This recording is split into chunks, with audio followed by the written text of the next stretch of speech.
Right, fella, in the business for some fake Star Wars toys. Don't tell anyone.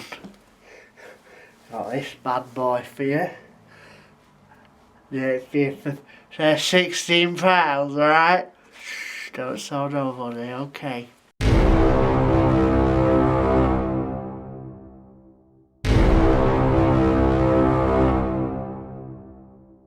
Hello FIGGIE collectors, this is me, Daniel East 1000, back again with another Star Wars The Black Series figure review. And usually at this point I'd be able to pull up some packaging for you to all marvel at. Sadly this time I can't do that, because these figures don't come in boxes, no, they come in plastic baggies. And technically these aren't officially licensed product, they're bootlegs.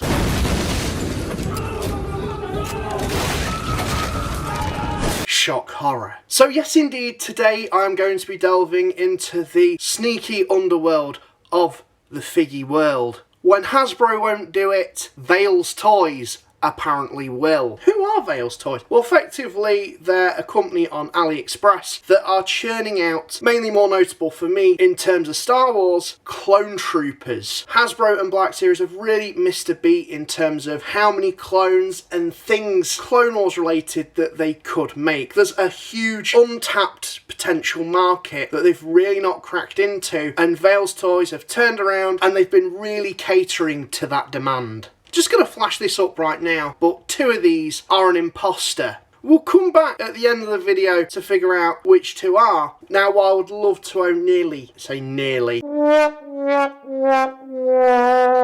I've picked up the ones that I really did basically need. So first and foremost, because I wanted to flesh out my 212th Battalion, I mean on display I only had Commander Cody and a standard clone. For that Legion, I got a clone commander, of which is something that, again, Hasbro hasn't produced. And when you look at this, you can't tell that this isn't a Hasbro product. There's certainly things in hand that I can tell you about that make it feel less like a Hasbro product, mainly in the feel of it, not like the typical plastic that Hasbro uses. It certainly does feel slightly cheaper. The paint application though usually is pretty good, and again you wouldn't be able to tell the difference from Hasbro, other than I have noticed a little bit of paint chipping on some of them and also paint rub as well. If you really do go to town on some of the black, you can start to rub that off. Now, while that would be a major complaint with me to Hasbro, you've got to bear in mind that this is coming from a third-party company, so I can just about forgive it to a point. These figures just really do blend into your Black Series collection really well, and more notably, they are at a relatively decent price. They're slightly cheaper than the Black Series, not by much. They do tend to vary on prices, not too sure on the reasoning behind that, but I would probably chalk that down to demand. But this clone commander is really, really cool. Of course, he's got the visor, of which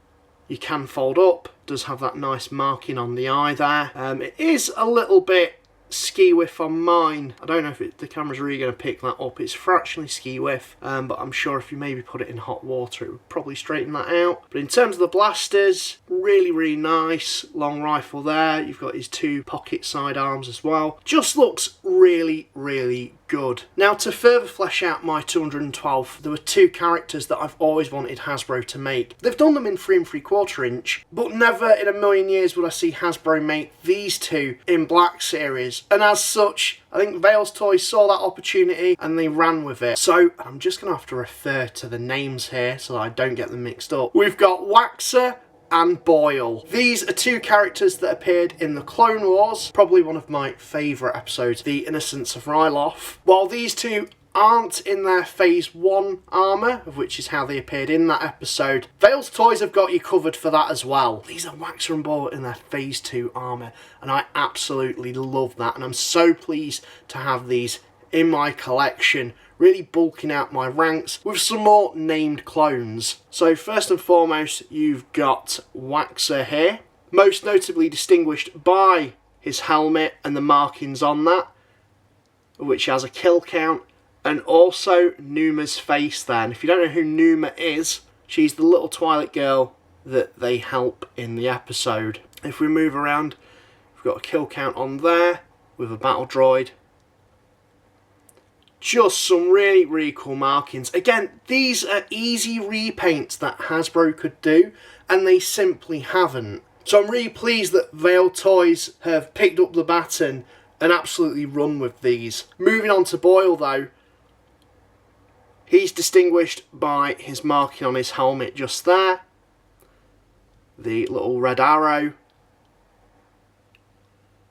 And again, because these are clones, they're very samely in their paint application. Considering that they're bootlegs, you really can't tell when you put these on display. And that also goes with the articulation of them. So if I just run down in terms of articulation, they have ball jointed heads, ball joints in the neck, butterfly joints in the shoulders, ball jointed shoulders, ball jointed elbows, ball jointed wrists, ball jointed torso, ball jointed hips, swivels at the tops of the thighs, ball jointed knees and ball jointed ankles with the rocker joints.